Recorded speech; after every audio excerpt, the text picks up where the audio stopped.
Think you know everything there is to know about the Cold War? Well, did you know that the United States was devising a plan to nuke the moon? And so were the Soviets. The Cold War began at the conclusion of World War II in 1945. It pitted two former allies and emerging superpowers, the United States and the Soviet Union, against each other in a geopolitical, ideological, and military standoff that lasted until the collapse of the Soviet Union in 1991. The conflict never escalated into direct military action between the two countries, thus the name Cold War. Seems reasonable. It did, however, involve several proxy wars, such as the Korean and Vietnam War, and it also manifested itself in other ways, such as the race to the moon, the nuclear arms race, and economic competition, to name just a few. Over the course of almost 50 years, there were many fascinating and even crazy, but mostly unknown things that went on. Here's a list of 20 facts you probably did not know about the Cold War. This is gonna be good. Number 20.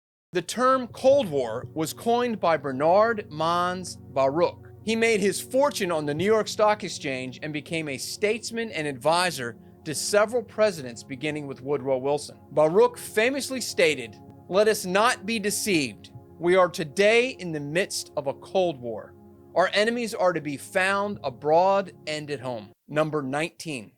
The Soviet leader Joseph Stalin is said to be responsible for as many as 60 million deaths. These include those deaths caused by oppression of his people, imprisonment in the gulags, and forced resettlement. But by far, more died, tens of millions more, as a result of famine and poverty during his reign.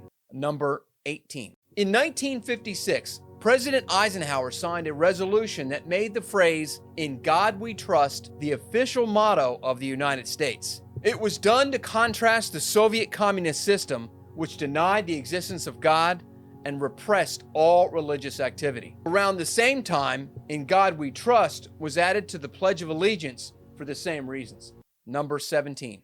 The space race became synonymous with the Cold War, but on at least two occasions, United States presidents wanted to join forces with Soviets to further space exploration. President Eisenhower suggested to then Soviet Premier Khrushchev that the two superpowers sign an agreement to secure space for only peaceful purposes. The Soviet leader said no. And then again, in 1963, President Kennedy and Khrushchev exchanged letters exploring the possibility of working together in space. It was reported that there was a real possibility that it could happen, but then Kennedy was assassinated and Khrushchev was ousted. Their successors, Johnson and Brezhnev, had no interest in working together in space. Number 16. The United States implemented a secret program in 1943 known as the Venona Project. Its purpose was to intercept and decipher messages that were transmitted by Soviet intelligence agencies. As a result of the program, 3,000 messages were decoded, which resulted in the discovery of several high-level espionage rings, such as the infiltration of the Manhattan Project and the discovery of Soviet spies like Julius Rosenberg. It also uncovered the names of some 300 Americans who were working as Soviet spies in positions of power in major corporations, corporate boards, and government agencies. Number 15.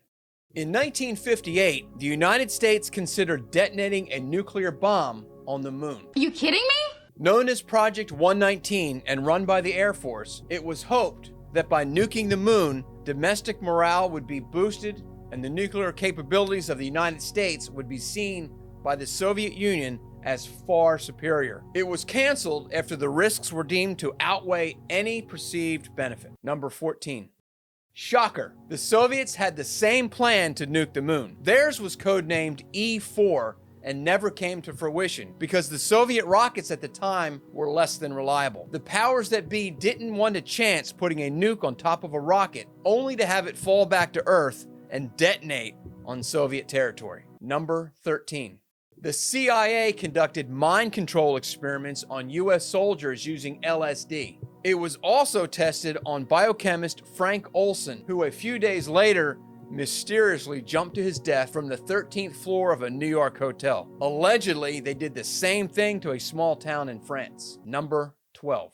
In 1958, as the Air Force was planning to nuke the moon, they began testing ejection capsules using bears. The capsules were part of a new Mach 2 bomber known as the B-58 Hustler. At high speeds, the ejection seats wouldn't work. The pilot would be killed. So they came up with an ejection capsule that could be deployed at high speeds and high altitudes. The volunteer bears were drugged and sensors were hooked up to them for testing. All but one bear survived the tests. Unfortunately, autopsies had to be performed on the test subjects to look for hidden injuries, which resulted in the deaths of all the animals used for the tests. Number 11. As if drugging bears and ejecting them out of supersonic aircraft was not crazy enough, the United States spent $20 million on a cat so it could spy on the Soviets. Sounds expensive. Designated Acoustic Kitty, the cat was surgically fitted with a listening device in its ear and then sent into a Soviet compound in the United States. But before the cat could even complete its mission, it was run over by a car and died. Holy crap! Number 10.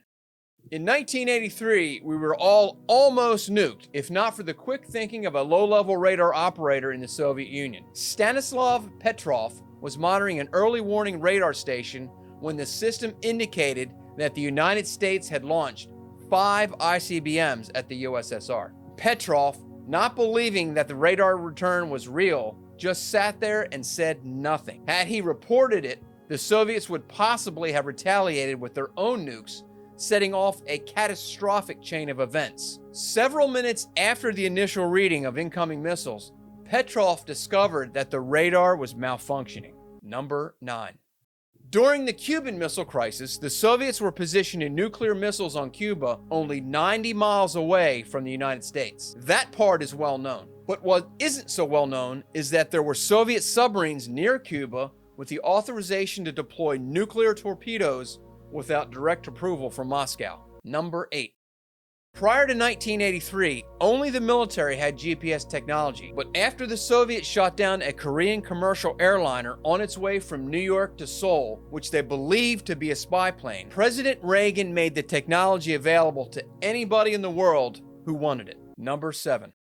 Operation Chrome Dome was the mission carried out by the United States Air Force from 1961 to 1968. During this time, B-52s loaded with nuclear weapons remained on continuous airborne alert in case the Soviets attacked. This meant that for most of the 1960s, there were planes carrying nuclear weapons flying above the heads of Americans at all times. During the program, 5 nuclear-loaded B-52s crashed. It would lead to the end of the program. Afterwards, B-52s remained on alert, but on the ground instead of in the air. Number 6.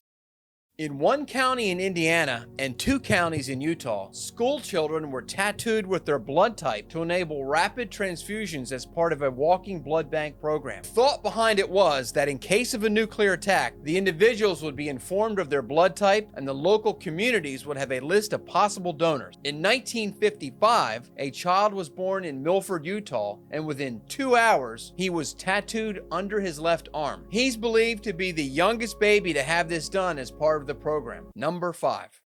While the United States was outspending $20 million on Spycat, the Brits devised a method of their own for using animals to thwart the Soviets. MI5 used gerbils. It's a gerbil.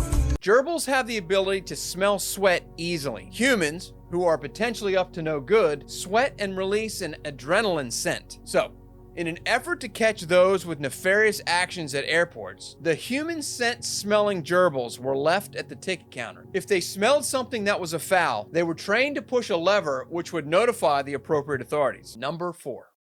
Since the United States opted not to light off a nuke on the moon, it did the next best thing. It detonated one in space. The test, codenamed Starfish Prime and not in any way associated with sweat-smelling gerbils, was done to just see what would happen. I suppose that's as good a reason as any. Number 3.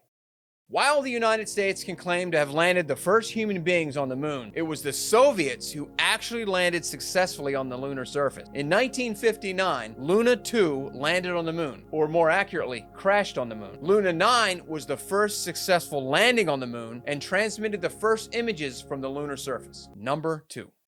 Movies often depict a hotline between the US and the Soviet Union leaders during the Cold War. While this is true, it didn't exist until 1963, and it wasn't a red phone, but actually a teletype system. Number 1. We saved the best for last. Frank Wisner, one of the founding officers of the CIA, was managing the US psychological warfare program and proposed dropping thousands of condoms over the Soviet troops. The condoms were to be size medium and were intended to demoralize the Red Army into thinking that all Americans had Big Johnson? Did you know that Fort Knox is considered the most secure building on Earth? And it not only protects the nation's gold, but other precious artifacts as well. To learn more about Fort Knox and why it's so secure, click the screen now. And if you like this video, please consider liking and subscribing, as it goes a long way to helping out the channel. Until next time, I'm Dennis Gill for Revealing History.